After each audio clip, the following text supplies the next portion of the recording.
Bonjour, je m'appelle Patricia et je vis actuellement dans une petite annexe de la maison de mes beaux-parents, avec mon mari, Willy. Alors que j'occupe l'annexe seule, Willy réside dans la maison principale avec ses parents. Cette annexe, qui était à l'origine un projet modeste du grand-père de Willy, destiné à servir de retraite personnelle, a été transformée en un espace habitable de la taille d'une chambre standard, grâce à mes efforts. Willy et moi avons vécu dans un appartement ordinaire pendant les 4 premières années de notre mariage. Cependant, ses parents, qu'il aime beaucoup, ont soudainement exprimé le souhait qu'il rentre chez lui. Motivé par son devoir de fils et touché par le désir de ses parents, avec larmes et embrassades, Willy a décidé de retourner vivre avec eux. J'ai été quelque peu surpris et bouleversé par leur démonstration d'émotion. Willy et moi nous sommes rencontrés pour la première fois au travail, où il a commencé comme mon subordonné. Rejoignant l'entreprise à mi-chemin de sa carrière. Nous sommes sortis ensemble pendant 4 ans, alors qu'il vivait chez ses parents, ce qui semble avoir renforcé un sentiment de nostalgie et de mal du pays pour lui et ses parents. Bien qu'il ait vécu seul après notre mariage, l'éducation de Willy, caractérisée par des soins considérables et une faible participation aux tâches ménagères, semblait le ramener à la familiarité et au confort de la maison parentale. Lorsque j'ai suggéré que nous partagions les tâches ménagères, Willy a semblé hésiter et a admis qu'il n'avait jamais vraiment participé à de telles tâches auparavant. Malgré mes espoirs de répartir équitablement les responsabilités, Willy n'avait jamais envisagé d'y prendre part. J'ai remarqué un schéma récurrent. Chaque fois que j'essayais de l'impliquer, il feignait un intérêt momentané, puis perdait rapidement son enthousiasme et concluait « Ce n'est pas pour moi. Patricia. Tu es plus douée que moi.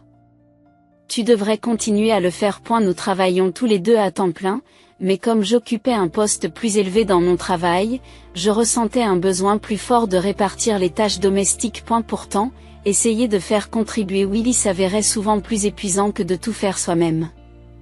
J'ai fini par trouver plus simple de gérer toutes les tâches seule. Et la dynamique de notre foyer a commencé à changer lorsque j'ai commencé à travailler à distance. Willy, d'abord surpris de me voir à la maison tous les jours, a semblé s'adapter à ce nouvel arrangement. Du moins, c'est ce que je croyais. À eu fil du temps, cependant, il est devenu évident qu'il n'avait pas tout à fait compris ce qu'impliquait mon travail à domicile. Quelques années après le début de mon travail à distance, les parents de Willy ont soudainement visité notre appartement. Exprimant leur désir de vivre plus près de lui. Je me suis senti isolé et désorienté en assistant à leurs retrouvailles émouvantes. Finalement, respectant le désir de Willy de se rapprocher de ses parents, nous avons décidé d'emménager dans leur maison. Tout au long de notre relation, Willy a toujours choisi des endroits proches de ses parents, que ce soit pour louer un appartement ou pour choisir un emploi. Pour moi, depuis que je travaillais à distance, le lieu n'avait plus d'importance. Mais les décisions de Willy signifiaient souvent que nous devions nous déraciner et même quitter notre emploi. Lorsque Willy a emménagé dans la maison de ses parents, sa mère lui a chaleureusement exprimé sa gratitude en disant « Merci d'avoir pris soin de Willy pendant tout ce temps. À partir de maintenant, je m'occuperai bien de lui. Patricia s'occupe de tout le reste. À eu départ, j'ai pensé que cela signifiait que j'étais déchargée des tâches quotidiennes liées à Willy. Mais j'ai vite compris que ses véritables intentions étaient tout autres. Ma belle-mère a pris sur elle de répondre aux besoins spécifiques de Willy. Elle lui préparait des repas spéciaux, ne lavait et ne repassait que ses vêtements, gardait ses chaussures et ses affaires en parfait état et achetait divers articles personnels exclusivement pour lui. Pendant ce temps, toutes les autres tâches ménagères, y compris la cuisine et la lessive pour les parents de Willy et moi-même, m'incombaient désormais. Malgré mes engagements professionnels à temps plein, je me suis retrouvée chargée non seulement de gérer nos tâches quotidiennes, mais aussi de maintenir la propreté de la grande maison familiale. Cette nouvelle situation m'a découragée. Bien que cette situation de vie semble apporter de la joie à Willy et à ses parents, elle ne présente aucun avantage apparent pour moi. Mes responsabilités semblaient s'être multipliées. Lors d'une séance de nettoyage, mon beau-père est venu me voir avec une demande hésitante. Il s'est excusé en disant « Patricia, j'ai une faveur à te demander. Pourrais-tu donner un peu d'argent ?» Confuse, je lui ai demandé de s'expliquer davantage. Et elle m'a fait part de sa difficulté à demander à Willy de contribuer financièrement, ajoutant: Willy a travaillé dur et il est difficile de lui demander une contribution financière. Cette révélation a ajouté à la complexité de notre dynamique de vie, en soulignant la répartition inégale des tâches et des responsabilités financières. Willy et moi avions déjà convenu de partager les dépenses telles que le loyer de notre appartement et d'autres frais de subsistance. Cependant, lors de nos courses, Willy me persuadait souvent de payer divers articles, notamment des ingrédients non essentiels, de l'alcool, des vêtements et des accessoires. Lorsque j'exprimais ma réticence, il réagissait de manière puérile, m'accusant d'être avare. Malgré ces désaccords financiers, je trouvais un certain réconfort dans le fait que, mis à part ses problèmes, Willy n'interférait pas beaucoup avec ma vie quotidienne. Ce semblant de paix a changé radicalement lorsque nous avons commencé à vivre ensemble chez ses parents.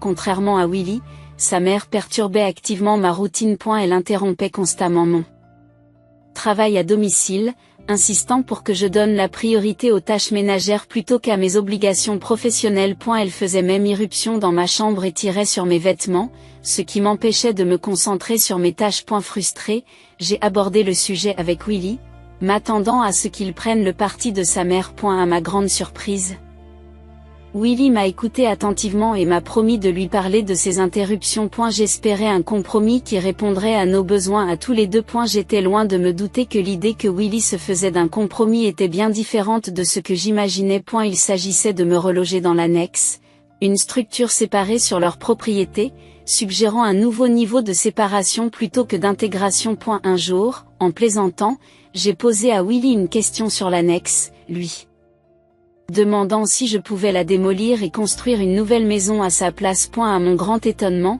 il m'a répondu avec désinvolture que je pouvais même la démolir et construire une nouvelle maison si je le souhaitais. Cette remarque décontractée a ouvert des possibilités inattendues pour notre mode de vie, suggérant un niveau d'autonomie que je n'avais pas anticipé. Prenant les paroles de Willy au pied de la lettre, j'ai rapidement commencé à remodeler l'annexe pour l'adapter à mes goûts. Alors que je nettoyais, rénovais et changeais les papiers peints, j'ai remarqué que Willy n'était jamais venu vérifier l'avancement des travaux. Au fur et à mesure que je transformais l'espace, il est devenu évident que Willy n'avait pas l'intention de vivre avec moi dans l'annexe rénovée. Cette prise de conscience m'a frappé de plein fouet. Au sein du trio familial, j'étais l'outsider. Il m'arrivait de me retrouver seul à la maison, lorsqu'il sortait au restaurant barbecue, ou lorsque je devais travailler tard et que je manquais les repas communs. Ces sorties, souvent orchestrées par la mère de Willy, semblaient délibérément planifiées. Et elle semble qu'elle ait poussé à mon exclusion, espérant peut-être que je quitterais son fils. Malgré cette dynamique, Willy m'avait donné une totale liberté avec l'annexe, et j'ai saisi cette opportunité pour faire de cet espace le mien. Je me suis lancé dans des projets de bricolage, installant de nouvelles étagères et personnalisant chaque coin.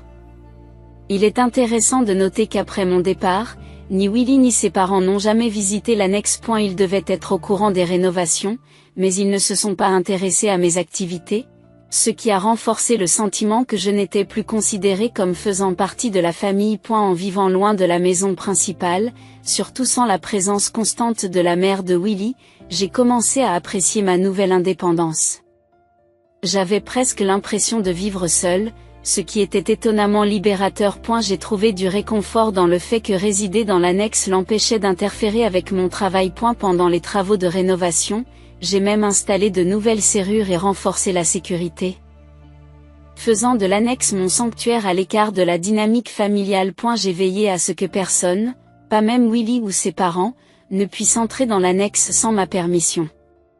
Ce nouveau niveau d'intimité m'a fait reconsidérer la question de savoir si cette séparation n'était pas une bénédiction déguisée. Cependant, il semble que ma belle-mère ait déjà senti mon détachement croissant et qu'elle n'était pas prête à me laisser trouver la paix facilement.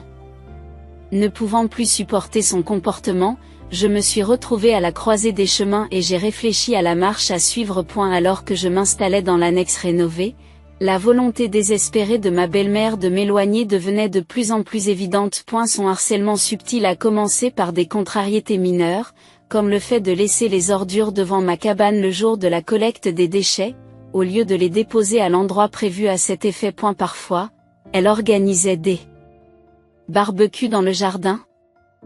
M'omettant délibérément de la liste des invités tout en veillant à ce que l'odeur alléchante de la viande grillée se propage jusqu'à moi. Malgré ses efforts, je ne pouvais m'empêcher de sourire devant la futilité de ses tentatives pour me mettre à l'écart.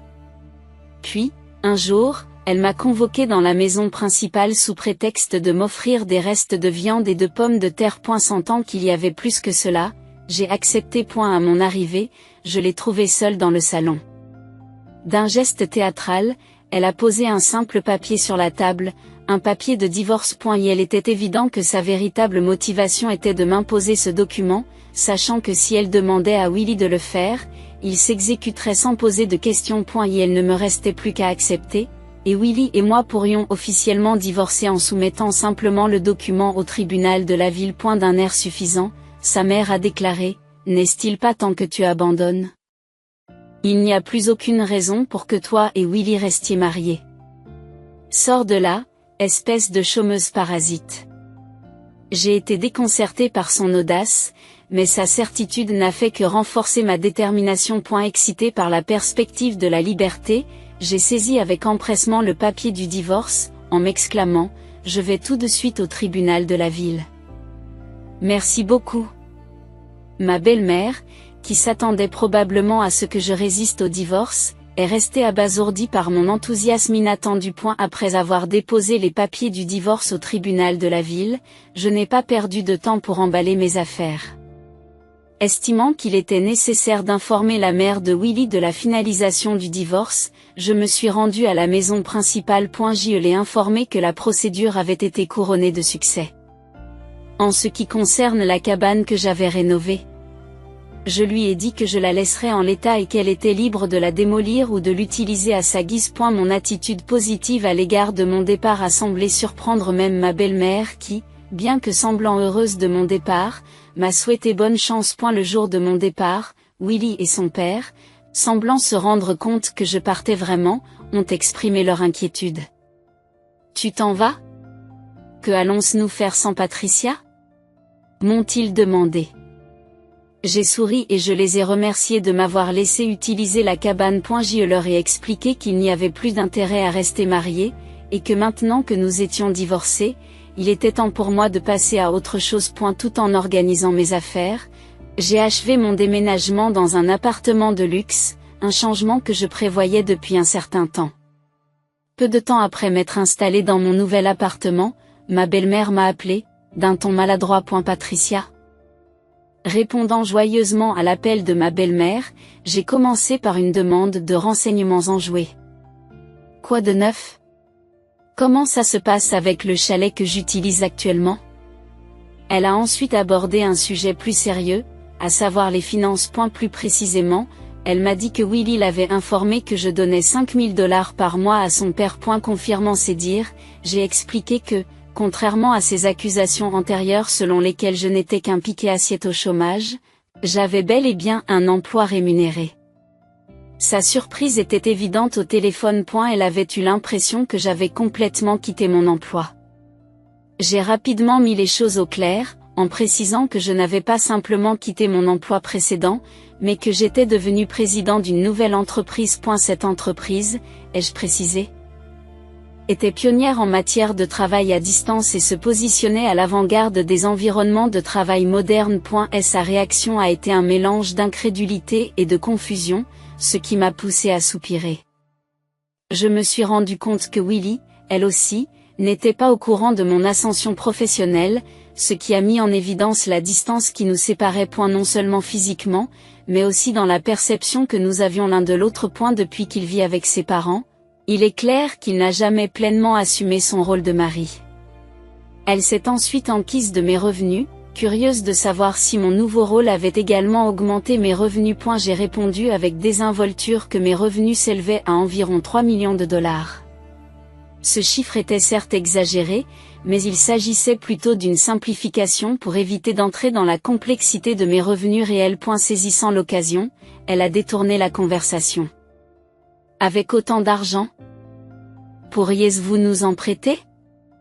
Votre beau-père a été licencié et il l'a caché. Nous nous sommes débrouillés avec les $5 000 que vous nous avez donnés, et ni Willy ni moi n'étions au courant de sa perte d'emploi. Cette révélation a mis en lumière une conversation que j'avais eue avec mon beau-père, au cours de laquelle il m'avait dit à quel point il se sentait malheureux de demander de l'argent à son fils. Je comprends à présent que ces propos n'étaient qu'une façade, probablement une manœuvre stratégique visant à obtenir un soutien financier de ma part, en partant du principe que ma position professionnelle supérieure impliquait une richesse substantielle. Cette manœuvre, bien qu'astucieuse, a permis de dresser un tableau plus clair de la dynamique financière au sein de la famille de Willy et de ses attentes à mon égard. Dans notre ancienne entreprise, ils ont subtilement manœuvré pour me soutirer $5 000 par mois sous prétexte de partager les frais de subsistance. Rétrospectivement, cela ne me dérangeait pas trop à l'époque, car cela me permettait de vivre paisiblement dans une cabane tranquille. Mais aujourd'hui, divorcé de Willy, je ne vois plus aucun lien qui m'unit à sa famille. Lorsque j'ai mentionné cette rupture, ma belle-mère a plaidé avec insistance, « Ce n'est pas vrai. Pour moi et Willy, vous êtes toujours de la même famille, revenez nous voir, s'il vous plaît. » J'ai immédiatement refusé, pleinement consciente du risque d'être à nouveau exploitée. Reprendre une relation avec Willy n'offrait aucun avantage. Nous étions désormais des étrangers, et il était inconfortable pour eux de me considérer encore comme de la famille. D'autant plus que ce sont eux qui m'ont poussé dehors à l'origine. Je profite vraiment de ma vie seule maintenant. C'est à peu près la même chose que lorsque j'étais mariée. La plupart du temps, je vis seule. La différence, c'est qu'à l'époque, je ne dépensais pas d'argent pour moi et qu'on me ponctionnait $5 000 par mois. Je préfère de loin ma vie actuelle. Avec un au revoir ferme, j'ai mis fin à l'appel sans hésitation, perplexe quant à la raison pour laquelle il pensait que je reviendrais un jour. Pour ma belle-mère, il devait s'agir d'un ultime effort.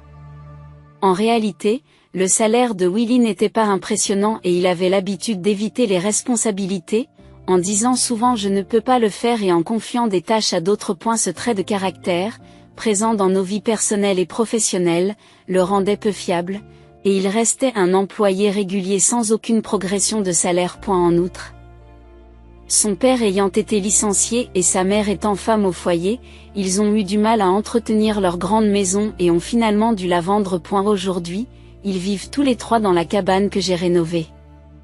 Si elle convient parfaitement à une personne, elle doit être très exiguë et inconfortable pour 3 personnes. Depuis, je n'y ai plus pensé et je continue à vivre ma vie tranquillement, en savourant la solitude et la liberté que m'apporte ma nouvelle indépendance.